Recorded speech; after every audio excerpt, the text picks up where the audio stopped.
And we are live. Welcome back to the Collapse Experiment. If you enjoy this podcast or this YouTube channel, please like and subscribe. And you can see all these articles at thecollapseexperiment.com and also check out Substack with the same name.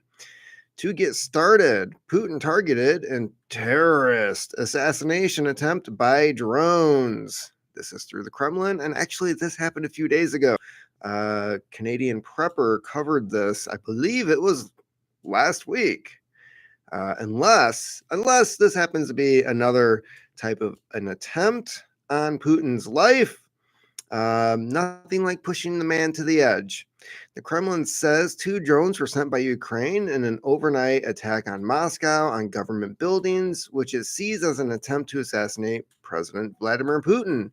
A Kremlin press statement called it a planned terrorist attack. Because why not? Everything is a freaking terrorist attack these days. Against Putin directly, and says Russia has a right to respond where and when it deems necessary. That's very vague and only an advantage for them. The president was not injured in the attempted attack, and it's said to be safe and carrying on with his regular work schedule after the drones were downed, according to the Kremlin statement, as cited in RIA. RIA. I'm not sure. Russia, something, something. I don't know. Further, the statement emphasizes there was no material damage to the president's office from falling debris after Russian defenses disabled the inbound UAVs. So yeah, looks like they have video footage. Wow. A direct strike of at least one of the drones on a building. So they were able to hit something after they were disabled. Fire can be seen atop the roof of one of the iconic buildings.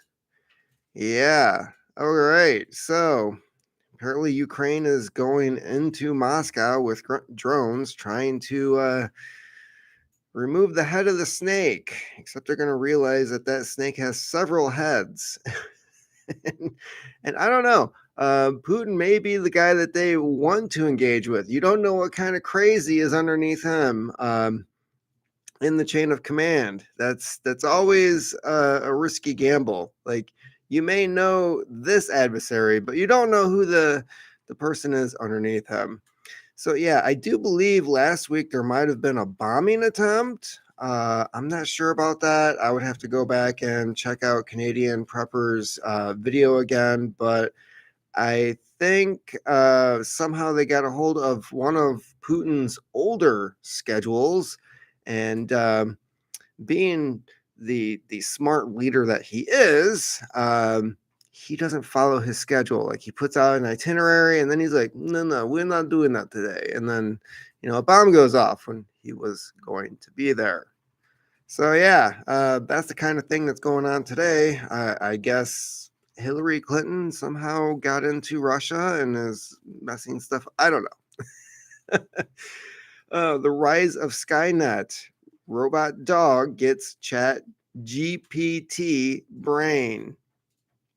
Why would you do this? What is wrong with these people? They never ask themselves, should we be doing this? They're just like, hey, can we do this? And then they go ahead and do it.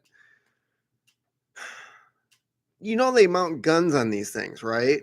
That's something that they've done in the past, is they've mounted guns on these robotic dogs and then went to see like how exactly it could operate and shoot. And now they're planning it with artificial intelligence, because why not?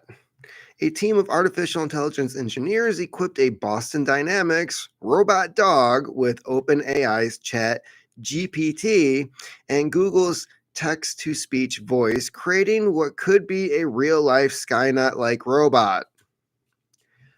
I'm ready for the robot wars. I don't know about you, but I'm eager to fight some robots, because why not? Okay. Apparently, sci-fi is not a big deal when it comes to the people who are in this industry. Nobody is reading Isaac Asimov. nobody's watching the Terminator series, the TV series, the movie series, the reboot movie series, the really crap, even the crappiest crappy Terminator movie, right? Has that message. Don't do this. And they just don't listen. They don't listen at all. In a recent video posted on Twitter, machine learning engineer Santiago Valderrama, okay, showed how the robo dog can interact with humans via a voice interface faster than control panels and reports. Okay, so now we have a robot dog talking to humans. I prefer my dogs to just bark. Those robots can run automated missions every day. Automated missions. Are they going to send this shit to Ukraine? Is that what's happening here? Noting that each mission could be miles long, hard to understand configuration files, and only technical people can handle them. Uh, wow. When paired with ChatGPT and Google's text to speech voice, a user can ask simple questions to the robot about configuration files and the mission results. Hey, did you kill that Russian on the other end of the line? Yes, yes, I did. And his friends, and your mom. Ha ha ha. Yeah, that's what we're looking forward to. Oh my God. Why? Why would you do this?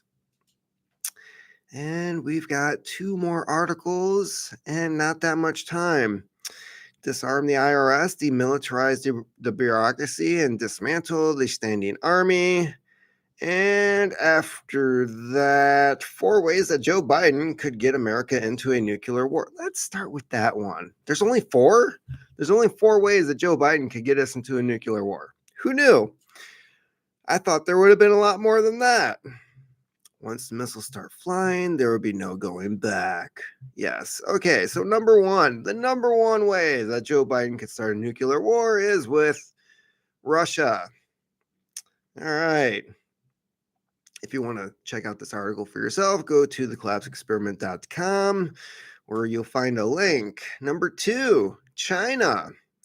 As I have detailed in previous articles, the Chinese have been feverishly expanding and modernizing their strategic nuclear arsenal. Yeah, they now have more intercontinental ballistic missiles than we do, and probably a hell of a lot more bombs than they are telling the rest of the world because they're smart. Whereas we're like, hey, Putin, we're gonna bomb your airfield. Ha ha ha! Try to stop us. And then Putin's like, pull out all of our stuff from that airfield. Then we bomb it, and Putin's like, nah, 0 casualties, you moron. Yeah. Number 3, Iran. Wow, as I have warned over and over again, a major war in the Middle East could erupt at any time.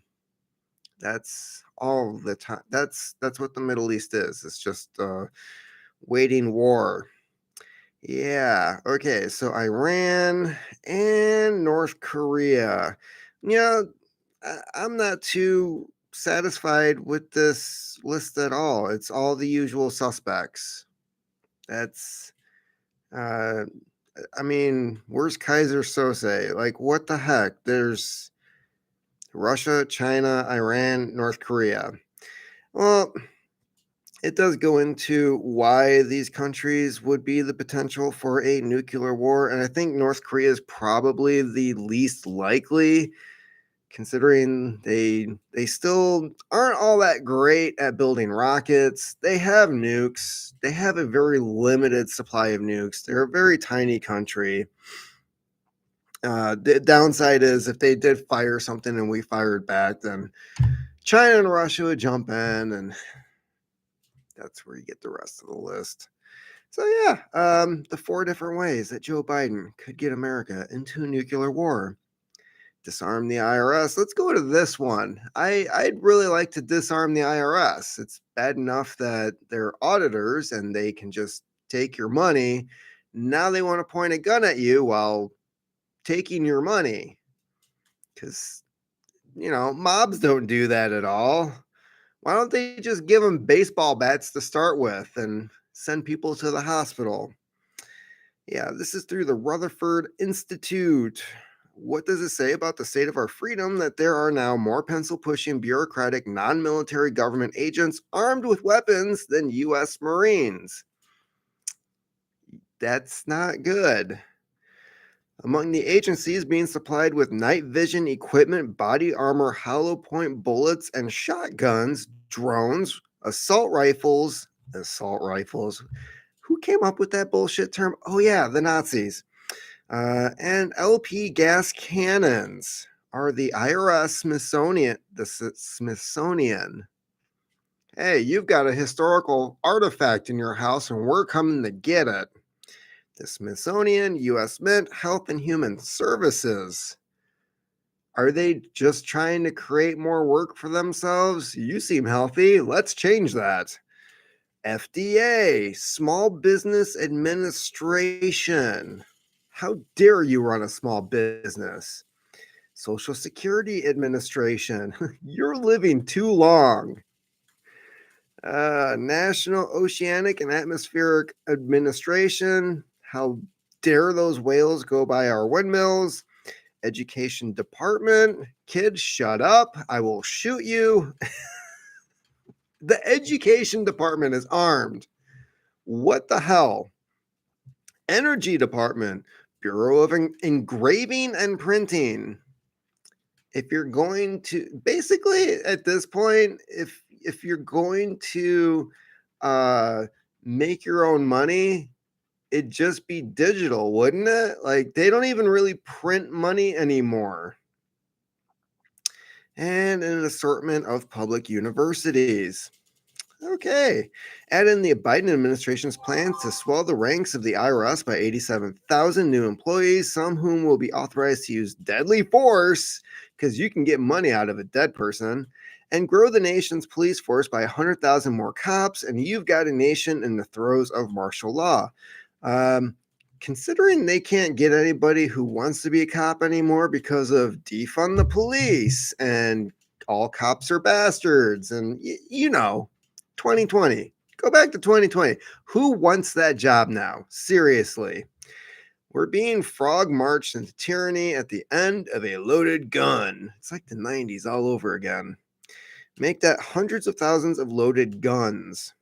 Good thing the citizens still have their hundreds of millions. According to the Wall Street Journal, the number of federal agents armed with guns, ammunition, and military-style equipment authorized to make arrests and trained in military tactics has nearly tripled over the past several decades. Yeah, this is why they got pissed off about the Wolverine Watchmen training on how to, I don't know, work together as a group with firearms. How dare civilians learn how to do that? That's our job.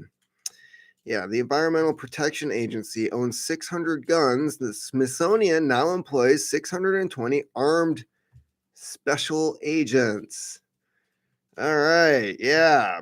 Even agencies such as Amtrak and NASA have their own SWAT teams.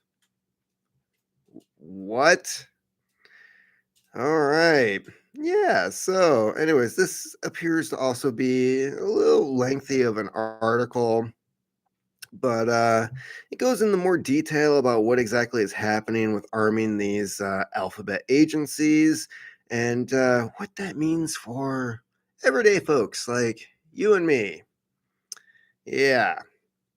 So yeah, all these articles again are at the collapseexperiment.com. Go check it out for yourself. You can also find me on Twitter. Yes, I haven't gotten kicked off of Twitter lately.